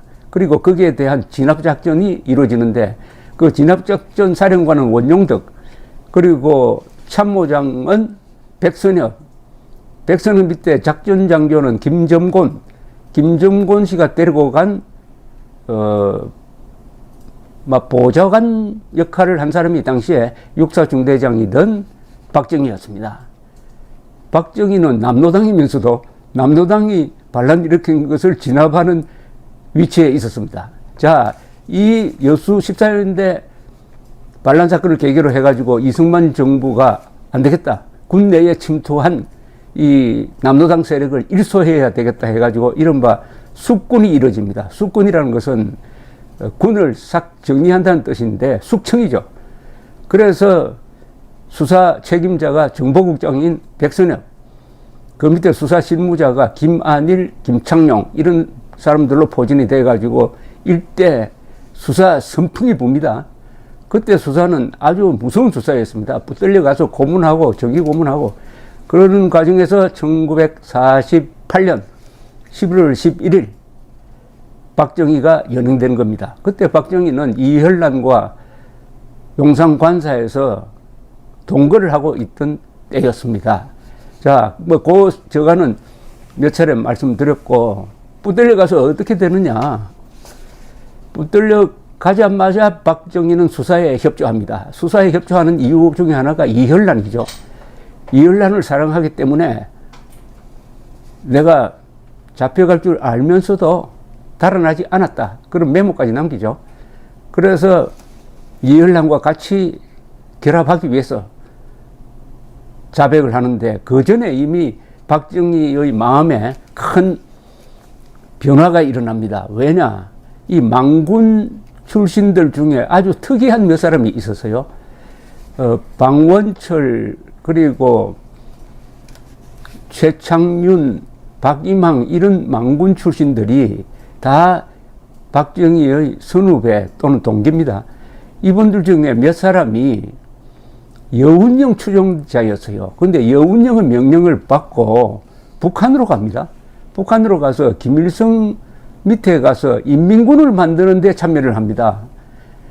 아주 뜻은 좋았어요. 북한에도 여운형은 북한에도 내 세력이 있어야 되겠다. 인민군 안에 내 세력이 있어야 되겠다. 이런 말하자면 포석을 한 것 같은데, 근데 이 사람들이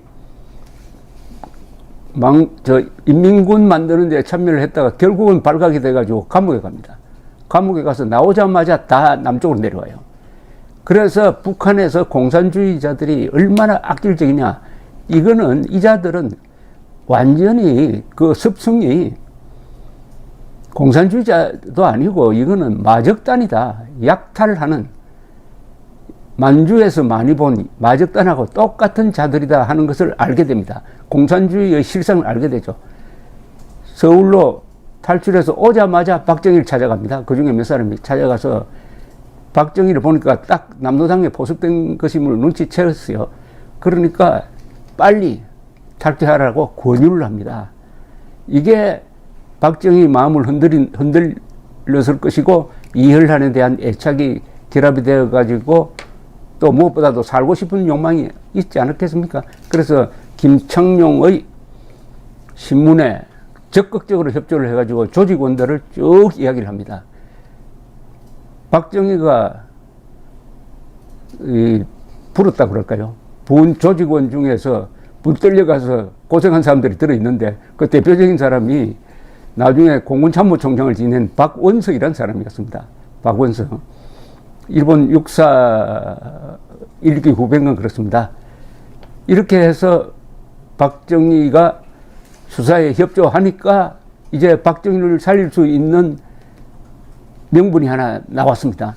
그런데 다행히, 참으로 다행인 게, 박정희를 수사했던 그 저승사자 같은 김창룡의 직속 상관인 김안일도 박정희를 잘 봤습니다. 김안일은 나중에 이분이 목사가 됐습니다만, 이분이 박정희와는 또 육사 2기 동기였습니다.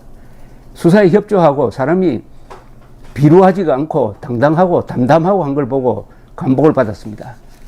그래서 박정희를 살려야 되겠다는 건의를 합니다. 누구한테 하느냐? 백선엽 수사국장, 수사 담당 국장이죠. 직책은 정보국장이었습니다. 이 사람 살려야 되겠습니다 하니까, 그러면은 살려야 되겠습니다. 그러니까 박정희가 만나보고 싶어 합니다 라고 이야기를 하니까 백선엽 국장이 그러면 만나지 해서 아주 운명적인 만남이 이루어집니다. 운명적인 만남이. 그 상황을 제가 한번 자세히 설명을 해드리겠습니다. 박정희와 백선엽 사이는 관계가 있습니다. 백선엽 장군은 박정희보다 나이가 3살 아래입니다. 그러나 만군은 선배예요. 만주공관학교는 선배입니다. 그런데 백선엽 장군이 여순 반란사건 토벌사령부에서 참모장으로 있을 때 거기에 박정희가 옆에 보좌하고 있었습니다. 그러나 정식으로 만나는 것은 이게 처음이었습니다. 정보국장실로 김안일이 수갑찬 박정희를 데리고 들어왔습니다. 이때의 모습을 백선엽 장군은 이렇게 기억을 합니다. 박정희의 모습은 처연했다. 생사의 기로에 선 한 연약한 인간이 생명을 애원하는, 어떻게 보면 순수한 모습이었다 라고 백선엽 장군은 기억했습니다. 박정희는 이렇게 저를 도와주십시오 라고 애원조로 이야기를 했습니다. 백선엽 장군은 대령입니다. 그때는 무심코 도와드리지요라는 말이 나왔다고 합니다. 백선엽 장군은 나중에 이 말을 기억하면서 그 결정적인 말이 무심코 나왔다고 회고를 했습니다. 자연스럽게 나오더라는 거죠. 그러면서 이렇게 이야기를 합니다. 그 말이 그를 살린 겁니다. 도와주겠다고 약속해 놓고는 내가 어떻게 살리나 하고 고민을 많이 했습니다. 이분은 박정희도 대구사범 출신이고 백선엽도 아주 가난한 집안에 태어나서 평양사범을 나왔습니다. 이 사범학교 나온 분들이 인간을 대하는 태도가 다릅니다. 그래서 약속을 어떻게 지킬까 고민을 했다는 겁니다. 통수계통을 따라 재가를 받아야 했습니다. 그분이 살아난 것은 간단합니다. 저와 직접 대면했기 때문입니다. 수군 수사 책임자인 저에게 아무도 박정희를 살려달라고 부탁하지 않았습니다. 당시 무서운 수사 선풍이 불고 있어 누구도 감히 저에게 그런 말을 할 수 없을 때였습니다. 제 앞에 앉아있던 그분의 모습, 거기에 저의 마음이 움직인 겁니다. 이겁니다, 이게. 그러니까 이 순간은 백선엽 장군이 며칠 전에 돌아가셨지만 참 한국 현대사의 중요한 장면 중에 하나입니다. 사범학교 출신들끼리 만났습니다. 그리고 같은 망군 출신이었어요. 뭔가 통하는 게 있었겠죠. 그러나 무엇보다도 박정희가 살려달라고 하는 그 모습에 감동이 되었다는 겁니다. 감동이 되었다. 어떤 모습이었을까? 백선엽 장군의 회고로는 처연했다. 그러나 담담했다. 뭔가 움직이는 게, 마음 움직이는 게 있었겠죠. 그래서 어떻게 살려주느냐 하면은 우선 보정을 씁니다. 보정을 써야 무슨 건의라도 할 것 아닙니까? 그래서 백선엽 장군이 상부에 건의를 하기 전에 김안일, 김창룡 불러가지고 너희들이 박정희가 용서를 받을 만하다는 여기 글에 서명을 해라. 나도 도장 찍겠다. 해가지고 세 사람이 백선엽, 김안일, 김창룡 세 사람이 신원 보정에 도장을 찍습니다. 이것도 보통 있을 수 없는 거죠. 그때 누구를 살리고 죽이는 것은 마음대로인데 한 사람을 위해서 이렇게 지극히 정성을 들인, 살리기 위해서도 정성을 들인 경우입니다. 그래서 살아나는데 법적으로는 그러면 어떻게 처리되었느냐 한번 보겠습니다. 박정희는 백선엽 장군이 살려준다는 이 결심에 의해서 불구속, 그 다음부터는 풀려나와가지고 불구속 재판을 받습니다. 굉장한 특혜죠. 불구속 재판을 받는데 1949년 2월 8일 고등군법회의가 열립니다. 여기서 박정희에게 사형이 구형됩니다. 그리고 감형이 됩니다. 무기징역과 파면, 급료 몰수형을 선고받습니다. 선고 형량은 무기징역입니다. 무기징역. 사형 구형받는 사람이 불구속 구형을 받았다. 얼마나 많이 봐준 겁니까? 이날 선고를 받은 피고인은 박정희 소령을 필두로 69명이었습니다. 장교 42명, 사병 27명. 이들의 공통 죄목은 국방경비법 제16조 위반, 반란을 기도했다입니다. 그리고 고등군법회의 명령 제18호 1949년 4월 18일자에는 박소령에게 적용된 구체적 죄명이 병력제공죄로 되어 있습니다. 병력제공죄는 엄청난 거죠. 보통 사형입니다. 이 문서는 이들 피고인이 1946년 7월경부터 1948년 11월에 걸쳐 서울 등지에서 남로당에 가입, 군내에 비밀세포를 조직하여 무력으로 합법적인 대한정부를 반대하는 반란을 기도했다. 이렇게 적혀 있습니다. 그리고 박정희는 이응준 육군참모총장의 확인 과정이라는 게 있습니다. 군대에는 군법회의에서 재판을 하더라도 그 지휘관이 감명을 할 수가 있습니다. 그래서 징역 10년으로 감형됩니다. 사형 구형에다가 무기 선고에다가 10년으로 감형되고 동시에 형의 집행을 면제받는 겁니다.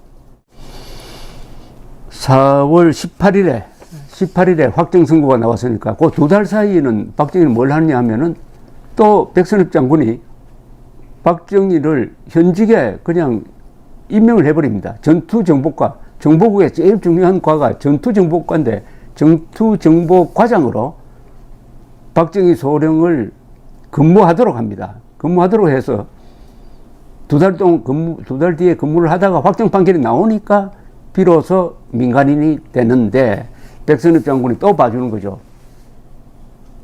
백선엽 장군 하는데 그때는 대령입니다.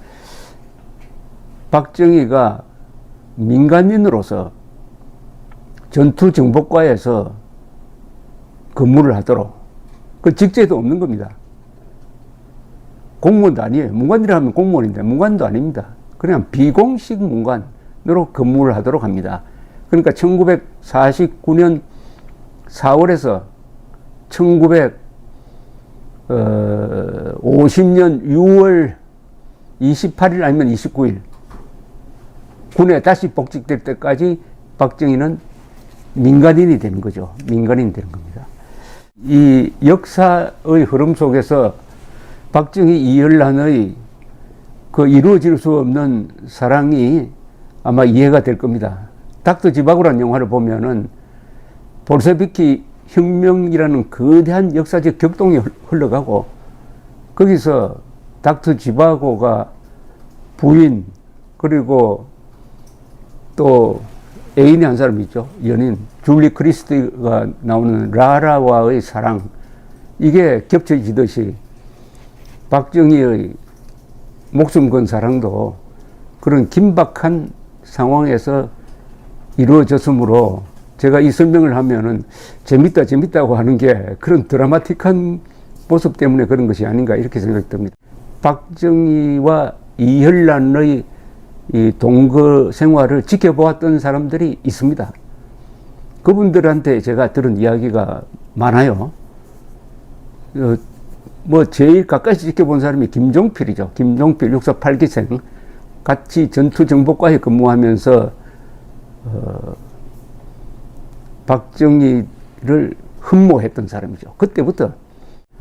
그리고 한무엽이라는 분, 한웅진이라는 분, 또 이영건, 이런 분들이 남긴 박정희와 이열란의 동거, 그리고 그 옆집에 살았던 김정곤 씨의 정언, 이런 걸 다 종합하면은 티각태각했다는 겁니다. 박정희 대통령은 너무 애틋하게 이열란을 좋아하고, 이열란은 신경질적이었고, 가끔 박정희가 부부싸움을 했다면서 집에 들어가지도 않고 하는 그런 모습이었다는 이야기가 있습니다.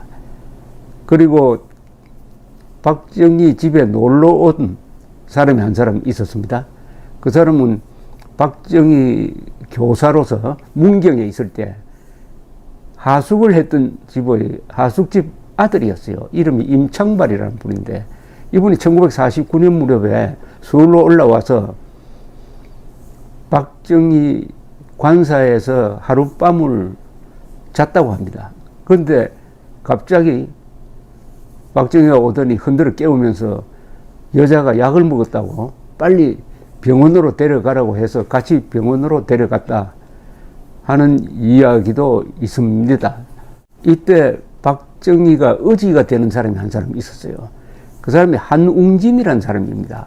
한웅진 이 장군은 당시에 나중에 장군이 되고 이 5.16 때 항상 5.16의 그 운명적인 밤에 박정희와 행동을 같이 했던 사람입니다. 한강 다리도 같이 넘었던 사람이에요. 이 한웅진 씨가 그때는 특무부대의 특무대장이었습니다.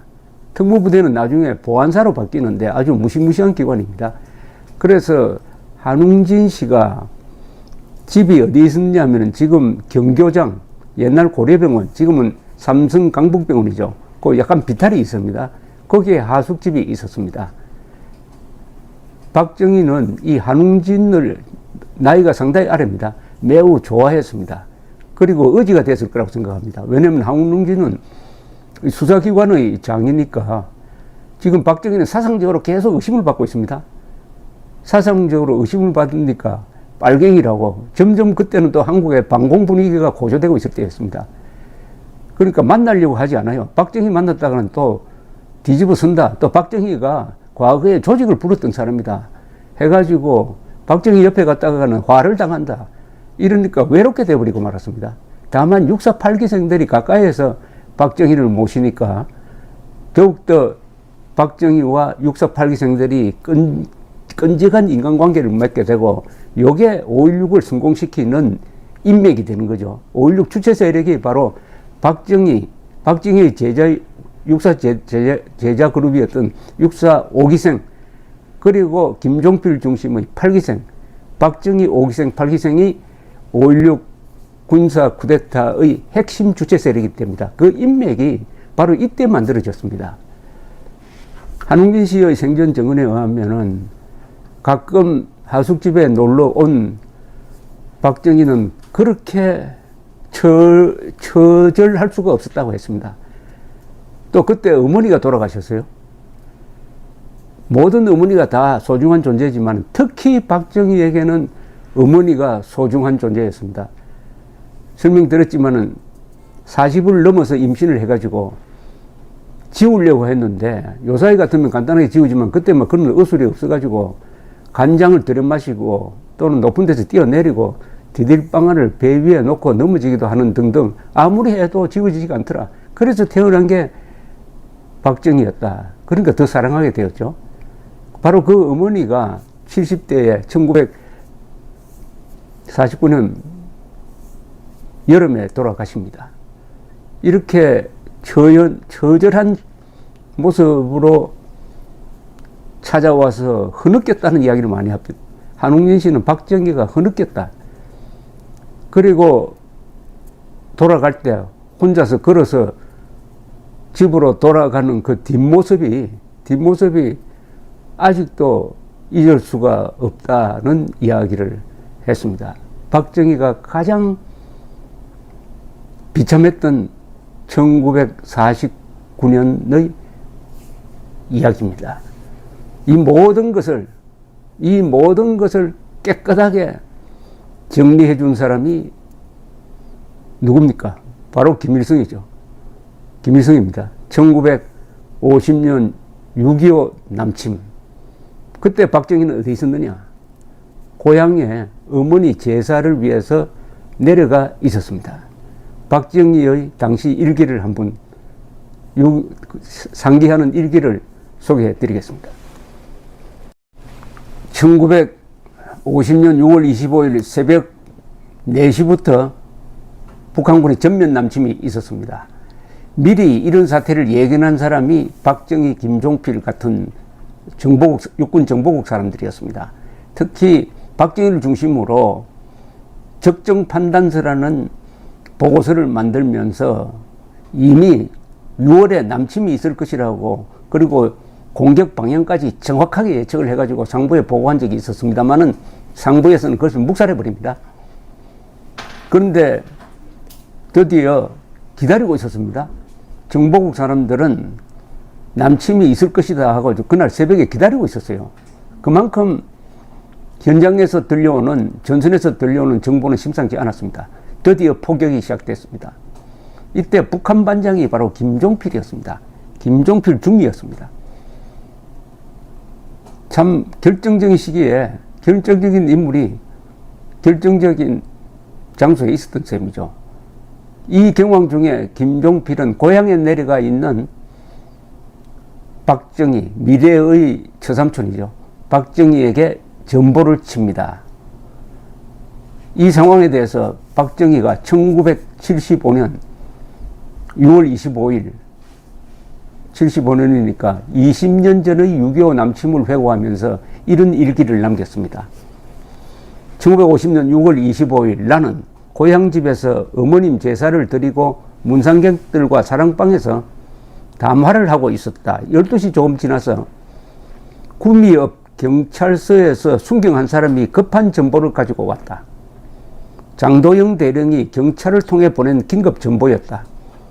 금조 미명 38선 전역에서 적이 공격을 개시, 목하 전방부대는 적과 교전 중 급히 귀경이라는 내용이었다. 새벽 4시에 38선에서 전쟁이 벌어졌어도 12시까지 동네에서는 아무도 아는 사람이 없었다. 이 동네에는 라디오를 가진 사람이 한 사람도 없었기 때문이다. 오후 2시경 집을 떠나 도보로 구미로 향했다.